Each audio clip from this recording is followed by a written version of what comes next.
is that the prodigal son, among many other teaching opportunities, also I think offers us, Jesus is offering to us in there a great description of what hell is like as well. The choice of the older son is to not enter into a feast that he is freely invited to. The older son chooses to not enter a feast that he is freely invited to. And that is, in many ways, what hell is like. The first step in the Christian life that we all are aspiring to live is to be people who follow God's laws, obviously. And we, certain times in our lives, we need to fall back on God's laws. We need His instruction.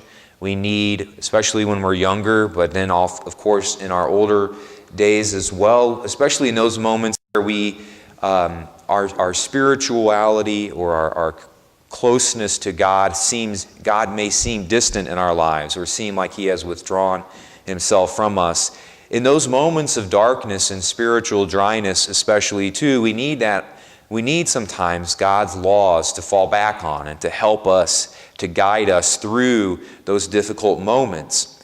But that is only step one of our spirituality, our spiritual journey. And some people remain stuck there. They remain stuck there perhaps their entire life. And this oldest son in today's prodigal son parable is that type of person. He remains in phase one, a spiritual infant in many ways. If we listen to what the older son tells his dad when he's outside refusing to go into the feast and his dad comes out and is like, what's going on? There's food in there. Why are you out here pouting? And he says to his father, he says, look, all these years I've served you. Not once did I disobey your orders. The older son in the prodigal son story doesn't sound like a son talking to his father. He sounds like a Marine talking to a drill sergeant. Sir, yes, sir. I've always served your orders, sir. I've never disobeyed anything that you've ever ordered, sir. That's not how we talk to a father. But yet the son is stuck in this rule-based relationship with the father. Serve, orders, disobey. You know, you can kind of just sense the father like, okay, but there's food in there. There's a feast. But yet the son is stuck in phase one. Phase two of the spiritual life is one in which we recognize that the laws are simply an invitation to step into a fuller feast, into a fuller relationship, not with commandments, but with a person, a relationship with Jesus.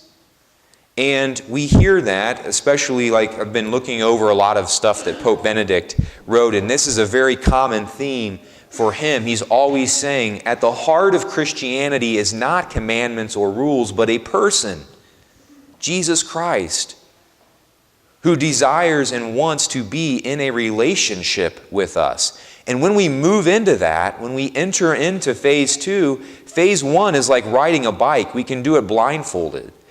We follow the rules and the regulations and the commandments of God with relative ease, because we recognize that those are simply the invitation to the feast. And yet many people, unfortunately, remain in phase one like the older son, who simply sees everything as a relationship based solely on rules in the law. And Lent, I think, offers us a good example and a good litmus test for how do we view our relationship with God in this way. Many times, I think Lent is seen as, it's this thing where we get to the Easter Vigil or Easter morning and we just feel like we've been crawling across the finish line of like, oh my gosh, I can't wait till I can get chocolate again. I think, and that's, I'm not saying like if you gave up chocolate, that's fine. But Is Lent simply, again, more laws? Is Lent simply more regulations and more things that are heaped on top of all the other laws that you're supposed to follow in your life? Is Lent a burden? Or is Lent seen as it ought to be for people who are in a relationship with the Father and with His Son, Jesus? Is Lent seen as a way to strip away things that distract us from entering more fully into the feast, entering more fully into a relationship with Christ? People who have lived the spiritual life and have pursued Jesus through prayer and through other works look forward to Lent, because they know that things have gotten in the way between themselves and Christ. That is what Lent ought to be. And so how we approach Lent right now, how we are approaching it in our lives, can be a great indicator to us in terms of how do I approach Jesus in general. Is Lent a gigantic burden and a struggle? Or is it an opportunity to strip away a lot of the things that have gotten in the way of me entering more fully into that feast that is the relationship with Christ?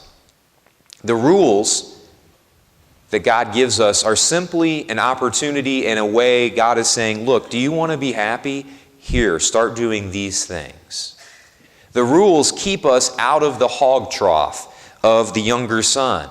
He didn't follow God's basic commandments, goes out, lives a life of sin, and he ends up wishing he could eat hog food.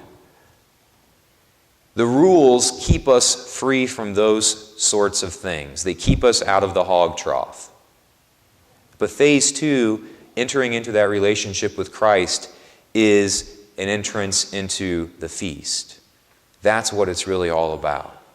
And so we pray that our Lent may be what it ought to be, and that we may more fully enter into that relationship with Christ and not just stop at phase 1 as the older son in the parable does today.